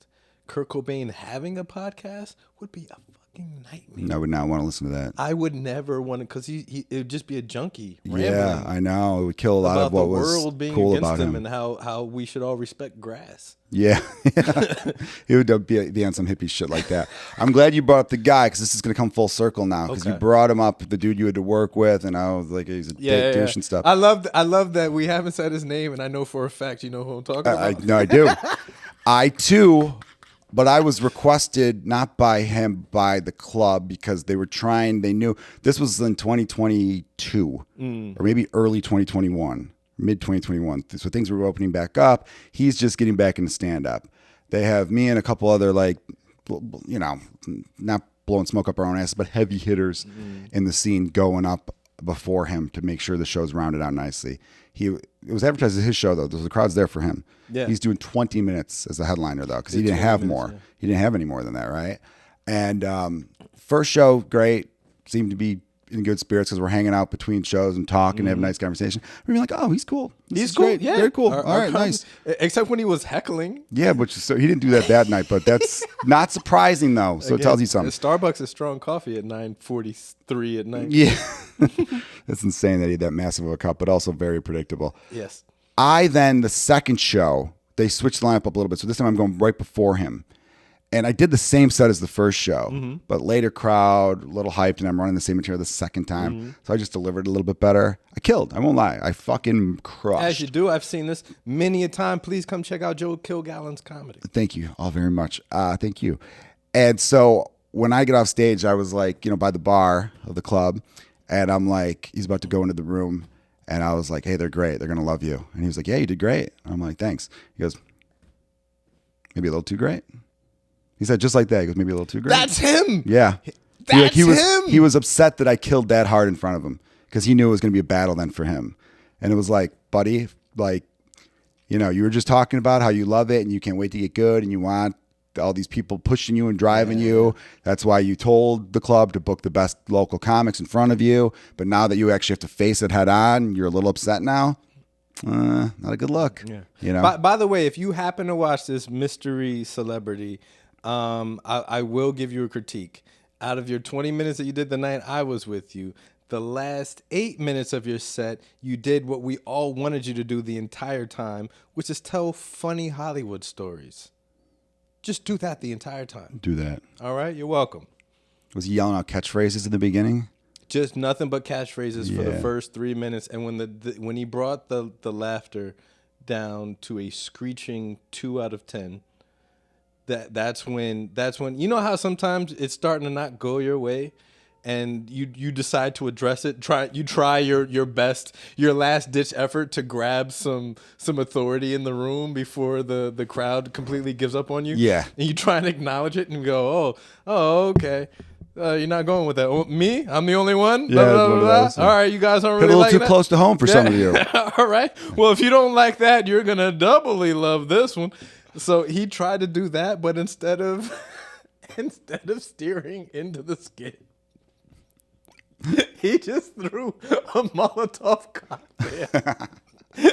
And when he was trying to acknowledge that he was bombing, He threw the F word out at the crowd. Oh man. Called everybody. Oh, you guys are being a bunch of. Oh jeez. I'm sitting stage right. I'm hosting, so I have to be ready at the drop of a hat. But it's the beginning of a set in front of me. This is the beginning of June, Pride Month, Broadway, and fucking Belmont, and Belmont, Chicago. Oh god. It has to be at least 25-30% of the audience probably identifies, maybe even more. And that neighborhood is like 60%. And he's just slanging it left and right like he's at the comedy mothership. And boy, oh boy, that's when. And then you know, at a certain point, especially if it's not a comic, if it's a comic that I know that's bombing on stage, I get giggly as a schoolgirl. Especially if it's somebody I know, hey, they're just having one of those sets. One of those nights, yeah. Then it's one of my favorite things in the world. We all love that for Because some you just reason. get to tease. Yeah. And you feel good about it, especially if you have a recent one that you're trying to get off your back. You're like, at least I didn't do that. Yeah, totally. Yeah, and you tease them and you get on with life. Seeing somebody that deserves it, there might not be a greater feeling than watching that. And so when he started really spiraling, it's just me and the other comic just sitting there just dying. Like, oh my God, oh, he's about to go for another one. Oh. That is funny that we all as comedians love watching we don't love it, but we do. We actually do love watching our friends bomb. I guess it depends on the circumstance. If it's a friend that always bombs, then it's not fun because you like them and you're like, God, I hope they figure it out. But if it's a friend that kills a lot, I was I did a show with Kristen Toomey, and it was my first bad set in a while. And I remember being like, fuck, that one joke always hits bats 1,000. It's the first time I ever did bad. I just stumbled. And then I saw her, she was being a good friend, obviously, but like fucking with me a little bit too. And then I saw her a couple weeks later, and we're hanging out, and she just starts telling a story because I was like, oh, how'd your shows go? Wherever the hell you were over the weekend. She just starts telling me a story about the set that she bombed horribly on. Yeah. And I don't realize this, but as she's telling me this, I have a big smile on my face. And she was kind of like, and then I'm like, oh my God, I just realized I'm smiling. And it's because, oh, look who's human. Because she's to me, she's the best comedian in Chicago. One of the best comedians in the country, even. Yeah, like, absolutely. you know, I'd have her as my like top 5, top 10 comedians in the country easily. So it was just fun to be like, oh, nice, you're human. Good. Hell yeah. Exactly. And as a sidebar, I think women comedians in Chicago are the highest caliber I put in my top 5, top 10 Chicago-based comedians that I know personally. I think in my top 5, if not 2 or 3 of them are women. And based on when I got here, you know, I lived out south. Just Niche, She's great. Cousin Tiara, Mo Good. They're murdered. Kristen Toomey. And I'm drawing a blank right now, but the not that they're different, but they are different. They have vaginas and different perspectives. Well, perspectives, yeah. Yeah. But murderers. Dude, I was talking about this not that long ago with someone. Of my 14 years now of Chicago comedy, it's the strongest it's ever been for female comics. I don't know about that for male comics, but I mean, there's always just a couple, like a handful. Because it is just a smaller number of women doing comedy, so it's just a numbers game, really. But the percentage of women who do comedy versus the ones who are good versus not. So maybe if there's 100 dudes trying to do stand-up comedy, maybe 25 are legitly good, where you'd be like, yeah, I'd put them on a paid show. Mm-hmm. Where if there's 20 women, I'd be like, fucking 15 of them I'd put on a paid show, perhaps, right? Or at least 12 of the 15. So it's a higher percentage. But yeah, you're right, man. And even that next tier, there's the headline and closing out tier, the comics you had named. I'd throw Eric Nicole Clark and Kelly Howard and, you know, Sarah Perry and Deanna Ortiz in that list. And then the next tier of you got like Claire Sunby and Kaylee Horton. And like, there's just a lot of really genuinely funny. And Sonal's really funny. Not necessarily Sonal, not necessarily leaning on a crutch, which I have leaned on many a crutch. And Chelsea have Hood. Not been proud of many a set that I've done and some of the shit that I've tried to work out. But to go back to what you were saying about bombing, there was one time, shout out Tito, one of my comedy brothers, man. And I've known Tito since high school. He's the man. Love Tito. He had one show, one of those one of the guys that did a TV show about, it's like Black Ink or something, one of those tattoo people. And this guy used to run a show, and Tito ran a show. And one day he had me on the show, and he called me up, early and he was like, "Oh my God, there's only like 2 tickets sold. I don't know whether to close the show, this, that, and the third, blah, blah, blah, blah." And he's just dying on the phone. I was like, "It's gonna be all right, man. Look, whether it's 2 people, 20 people, or whatever, we're gonna go there. We're gonna have a good time. The less, the better, because then there's no pressure, or whatever." But he was really bummed out because he's producing a show. Get there, and I guess this dude is a pseudo celebrity. Not to down him, celebrity, more followers than me, and he had invited a bunch of people out, so it ended up being a packed house. This is this guy's house, and it's big. And we go there, and I remember it just because I told it as a joke, but it was truly how I was feeling. And I was making fun of Tito for that exact reason, that he was like bummed out. There's only 2 tickets sold. And I was like, I only showed up to watch my friend's destruction, which got a big laugh. But I was being honest. Yeah, totally. Like, there was a part. I love Tito. I wish him nothing but success. He's not going to take money out of my pocket. He's not going to take laughs out of my audience, right? Yeah. Because they never run out. So I'm not, I don't feel insecure around him or anything. But it's just like, oh, you having a bummy day, buddy? Let me come check your 2-man show, and I'll lift you up. Let me be there to pick up the pieces for you. Oh man, I know. It is funny how we have friendships like that. Abby Sanchez, beast of a comic too. He shout out Abby. Yeah, we met through the poker games I used to have in my garage. Right, yeah, coming out of the pandemic, or even still in the midst of the pandemic, I'd host poker games in my garage, and Abby would come. And I'm known for being a hothead, having a bad temper, and which I'm working on. And I was dealing, and there was a misdeal, and then a second misdeal because I was mad at Greg Bartusiak, great dude, for Shout out Greg, man. I fucking love Greg. Because when you're dealing from one end of the table all the way across, those people need to start to intercept their cards and bring them toward them, because otherwise that's how shit gets fucked up. Yep. And both times I kind of in my head was like, Greg fucking took the card, but he didn't. And so then finally when he fucked up again, I took the deck and like spiked it off the table and shoved it towards him. I don't know if you were there that time. And then Avi was sitting there going, yes, finally. He goes, that's why I've been coming to these every week. I've been dying to see you have a fucking blow up. Oh, all right. That was fun. I was just laughing my ass off at that. You know what's crazy? Back to the female comedians in Chicago being so strong. We've named a lot, and I'm still thinking I need to name more because I'm missing names, and there's so many good ones. It does feel like if anybody I just don't want to be like, what about me? Well, not even for that purpose, just to, let people know how there's that many we're forgetting names, and it's being like Maggie DiPaolo. There's names where I'm just scratching my head being like, oh, Lisa Laird. Like, there's some names where I'm like, oh. Yeah, hell yeah. Corey B., Joy Gamby. Courtney Peterson. Yeah. Kate Carmody. And to be I'll even go woke. I'm only saying they're female comedians because that happens to be the subject that we're on and the picture that we're painting.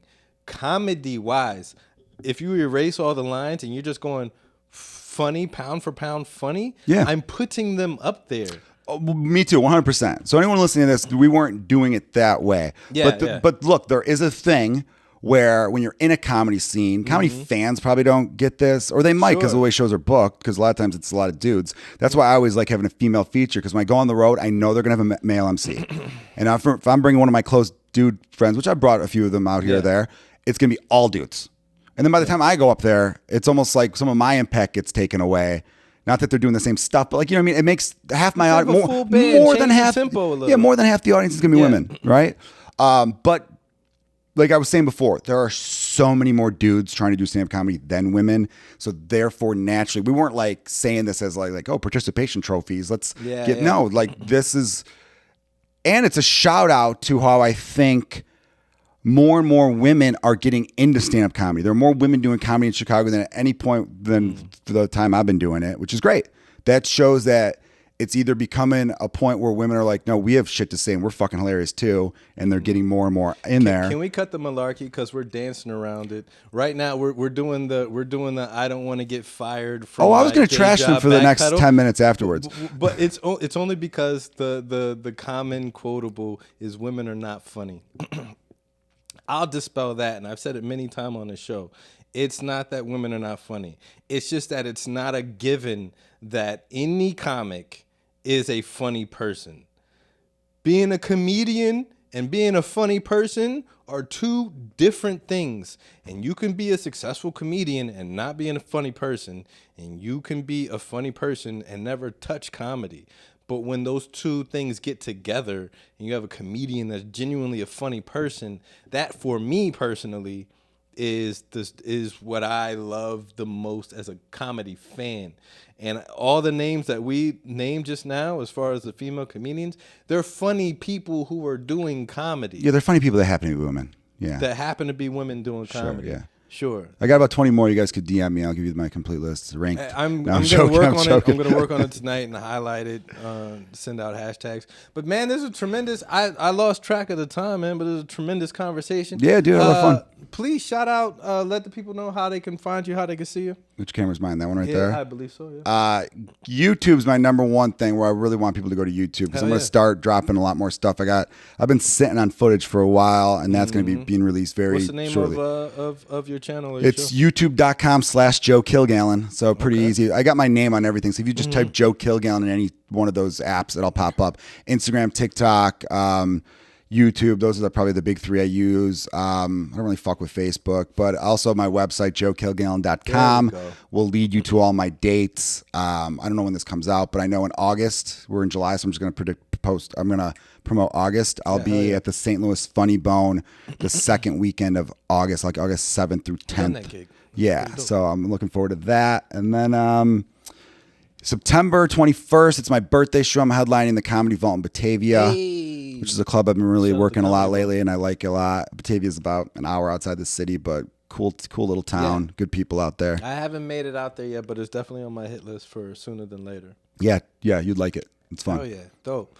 All right. Well, guys, this has been Joe Kilgallon. We're back this season. I'm already booked out for the next 3 months, so I know I always promise you guys to stay tuned and forgive me. A lot went on over the course of the last year and some change and whatnot, so things have been a little topsy-turvy. Back for good.